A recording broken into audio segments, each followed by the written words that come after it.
जब भी शेयर बाजार में बम्पर डिविडेंड या फिर मोटी कमाई की बात आती है दोस्तों, तो हमारे दिमाग में सबसे पहले रिलायंस, टाटा या फिर अडानी जैसी बड़ी कंपनियों के नाम आते हैं। लेकिन क्या आप सोच सकते हैं कि देश में ऐसी भी कंपनी है जिसकी कुल वैल्यूएशन यानी कि मार्केट कैप सिर्फ 40 करोड़ है, लेकिन जब ये डिविडेंड बांटने पर आती है तो बड़े बड़े दिग्गजों के पसीने छूट जाते हैं। जी हाँ दोस्तों, ना अडानी और ना ही अंबानी, आज हम बात कर रहे हैं मार्केट के उस छोटे से पॉकेट डायनामिक शेयर की जो कि अपने निवेशकों पर हर साल जो है पैसों की बारिश करता है।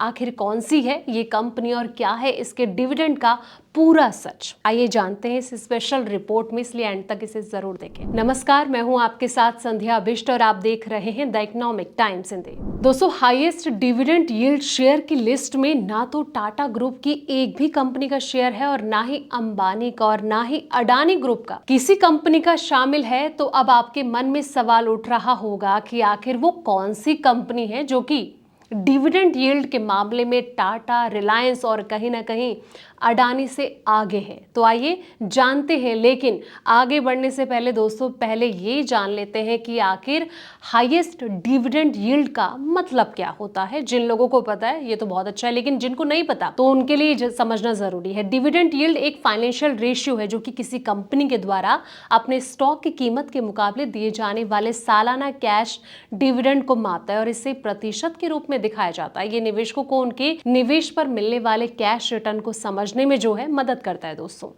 सबसे ज्यादा डिविडेंड यील्ड वाला जो शेयर है वो टपारिया टूल्स का है। ये शेयर जो है अपने निवेशकों को 190.54% का डिविडेंड यील्ड देता है, यानी कि ये शेयर जो है अपनी कीमत से करीब 2 गुना ज्यादा अपने निवेशकों को डिविडेंड ही बांट देता है। इस समय इसका जो शेयर है 26.38 रुपए का है और टपारिया टूल्स लिमिटेड ने जो है सितंबर 2025 में समाप्त तिमाही के लिए प्रति शेयर 32.50 का अंतरिम लाभांश घोषित किया था और अभी इसने फाइनल डिविडेंड नहीं घोषित किया है। दोस्तों, अगर ये इतना यानी कि 32.50 रुपए का फाइनल डिविडेंड घोषित करता है तो एक साल में हर शेयर पर ये 65 रुपए जो है अपने निवेशकों को देगा और इसके शेयर की जो वैल्यू है वो 26.38 रुपए है।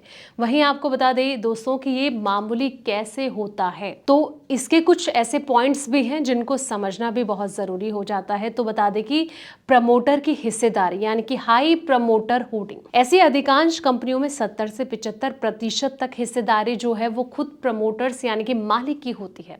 जब कंपनी जो है भारी डिविडेंड का ऐलान करती है तो उस डिविडेंड का 75% हिस्सा सीधे प्रमोटर की जेब में जाता है और ये प्रमोटर्स के लिए कंपनी से टैक्स एफिशिएंसी तरीके से पैसा निकालने का एक जरिया होता है। दोस्तों, अगला जो है वो है कैश रिच बिजनेस। कई बार इन कंपनियों का जो बिजनेस है ऐसा होता है जिसमें कि आगे विस्तार यानी कि जो एक्सपेंस है इसके लिए बहुत ज़्यादा पैसे की ज़रूरत नहीं होती है, जैसे कि हैंड टूल बनाना या फिर पुरानी इन्वेस्टमेंट होर्डिंग्स।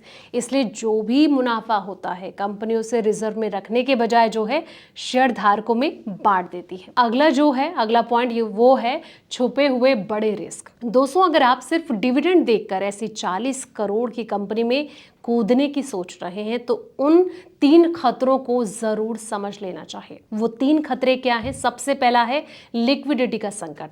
इन कंपनियों में ट्रेडिंग वॉल्यूम बहुत कम होता है, इनमें अक्सर जो है लोअर सर्किट या फिर अपर सर्किट जो है वो लगा रहता है, यानी कि अगर आप आज शेयर बेचना चाहते हैं तो हो सकता है कि बाजार में कोई खरीदार ही ना मिले।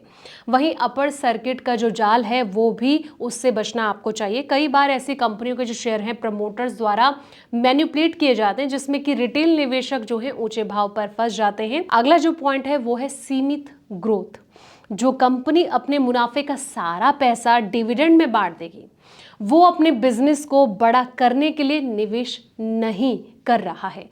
तो इसलिए जब भी आप ऐसे शेयर्स में पैसा लगाने की सोच रहे हैं तो एक बार अपने फाइनेंशियल एडवाइजर से ज़रूर सलाह लें। दोस्तों, ये रिपोर्ट आपको कैसे लगी कमेंट सेक्शन में अपनी राय ज़रूर दें और साथ ही इसे लाइक शेयर ज़रूर करें। जाते जाते हमारे चैनल को सब्सक्राइब करना ना भूलें। तब तक के लिए आप देखते रहें द इकोनॉमिक टाइम्स हिंदी।